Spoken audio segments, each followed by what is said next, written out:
ኢትዮጵያና ብራዚል የሁለትዮሽ የገበያ ተደራሽነት ስምምነት ዛሬ ተፈራርመዋል። ጠቅላይ ሚኒስትር አብይ አህመድ ከብራዚል ጋር ያላቸው የቅርብ ጊዜ የንግድና የዲፕሎማሲ ግንኙነት በዋናነት በግብርና፣ በቴክኖሎጂ፣ በዓለም አቀፍ ንግድና በብሪክስ አጋርነት ላይ ያተኮረ መሆኑን ገለጹ አይዘነጋም። ዛሬም በአዲስ አበባ የተካሄደው የኢትዮ ብራዚል የኢኮኖሚ ትብብር ፎረም ይህንኑ የሚያጠናክር ነው። ኢትዮጵያ ከራሷ አልፋ እንደ ብሪክስ አባልነቷና ያላትን ሰፊ የገበያ እድል በመጠቀም የብራዚል ኩባንያዎች ወደ አፍሪካ ገበያ እንዲገቡ እንደ ዋነኛ በር በመሆን እንደምታገለግል የኢትዮጵያ ኢንቨስትመንት ኮሚሽን ኮሚሽነር ተናግረዋል።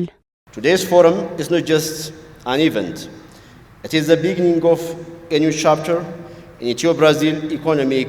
ዛሬ የተካሄደው ይህ ፎረም ለኢትዮጵያና ብራዚል አዲስ ጅማሮ የሚፈጥር ወሳኝ የኢኮኖሚ ትብብር ምዕራፍ ነው። ኢትዮጵያ ተግባራዊ እያደረገች ያለችው የማክሮ ኢኮኖሚ ማሻሻያ ማኑፋክቸሪንግ፣ ግብርና፣ ሎጂስቲክ፣ በኃይል አቅርቦትና ቱሪዝም ለመሳሰሉ ዘርፎች ምቹና ግልጽ የሆነ የኢንቨስትመንት ከባቢ ፈጥሯል።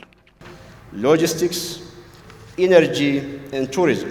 የኢንቨስትመንት ኮሚሽነሩ መንግስት ግልጽና ምቹ የኢንቨስትመንት ሁኔታ መፍጠሩንም ተናግረዋል። Our government has implemented far-reaching changes to create an open መንግስታችን ግልጽና አሳታፊ የሆነ ማህበረሰብ ለመፍጠር ወሳኝ የተባሉ ለውጦችን ተግባራዊ አድርጓል። ከነዚህ መካከል የውጭ ኢንቨስትመንትን ለመሳብ ያደረገው ለውጥ ይገኛል። which are previously close to foreign investment. Today, international investors ዛሬ ላይ በኢትዮጵያ ዓለም አቀፍ ኢንቨስተሮች በቴሌኮም፣ በባንክ እቃዎችን ወደ ውጭና ወደ ሀገር ውስጥ በማስገባት ዘርፍ የሚሰማሩ አከፋፋዮችና ቸርቻሪዎችን ትጋብዛለች። wholesale and retail sectors. The diplomatic bond between Ethiopia and Brazil formally established. የሁለቱ ሀገራት ዲፕሎማሲያዊና ስትራቴጂካዊ ግንኙነት 6 አስርት ዓመታትን ተሻግሯል። የብራዚል ኤምባሲ በአዲስ አበባ በምዕራባውያኑ በ2005 እንዲሁ የኢትዮጵያ ኤምባሲ ደግሞ በ2011 መከፈታቸው የሁለቱን ሀገራትን ግንኙነት ይበልጥ አጠንክሮታል። The Ethiopian embassy in Brasilia in 2011. Today our partnership is firmly anchored. ዛሬ አጋርነታችንን በትብብር መርሆች ላይ በጽኑ የተመሰረተ ነው። እንዲሁም እንደ ብሪክስ እና መሰል መድረኮች ባለን የጋራ ተሳትፎ ይበልጥ የጠነከረ ሆኗል። በእነዚህ መድረኮች በማደግ ላይ ያሉ ሀገራትን ጥቅም ለማስከበር በጋራ እንቆማለን። Where we stand united in advocating for the interests of the developing world. Both Ethiopia and Brazil have made remarkable. ብራዚል እና ኢትዮጵያ ባለፉት ጥቂት ዓመታት አስደናቂ የኢኮኖሚ እድገት አስመዝግበዋል። ኢትዮጵያ በአፍሪካ ፈጣን እድገት ካላቸው ኢኮኖሚዎች አንዷ በመሆኗ ለተጀመረው የሪፎርም አጀንዳና ለዘላቂ ልማት የተሰጠው ስትራቴጂካዊ ትኩረት ውጤት ነው።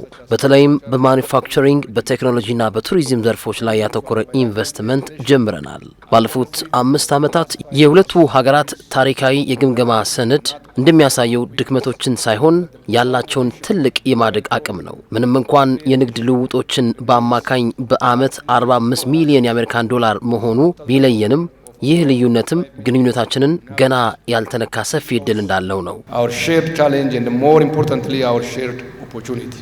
ሚኒስትሩ የኢትዮጵያና የብራዚል የንግድ ሸቀጦች አይነቶችንም በተመለከተ በዝርዝር ተናግረዋል። Ethiopia's exports to Brazil እንደ ጨርቃ ጨርቅ ግብአቶችና የቆዳ ውጤቶች ያሉ የተቀነባበሩ ምርቶች ወደ ውጪ መላካችን የኢንዱስትሪ እድገታችን እየገሰገሰ መሆኑን የሚያሳይ ነው። በአንጻሩ የኛ የገቢ ምርቶች እንደ ስኳር፣ የግብርና ማሽነሪዎችና የትራንስፖርት መሳሪያዎች ባሉ መሰረታዊ ቁሶች የተያዙ ናቸው። cane sugar, agricultural machinery and transport equipment. በኢትዮጵያ የብራዚል አምባሳደር ጆን ዳሪዮ ፌራሪዶስ ሳንቶስና ሌሎችም የብራዚል ዲፕሎማቶች በፎረሙ ተሳትፈዋል።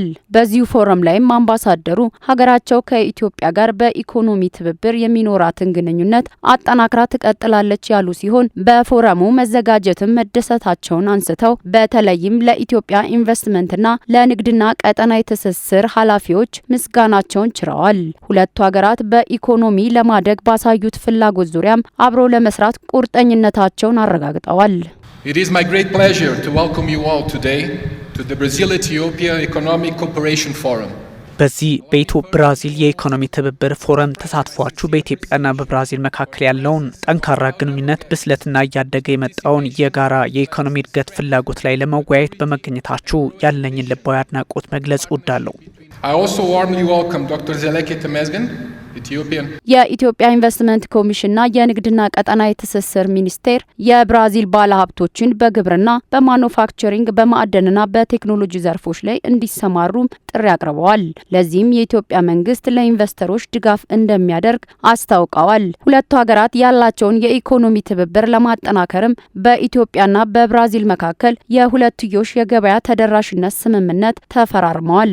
ሁለቱም ሀገራት ጥራት ያለው ቡና በማምረትና ለዓለም ገበያ በማቅረብ ይታወቃሉ።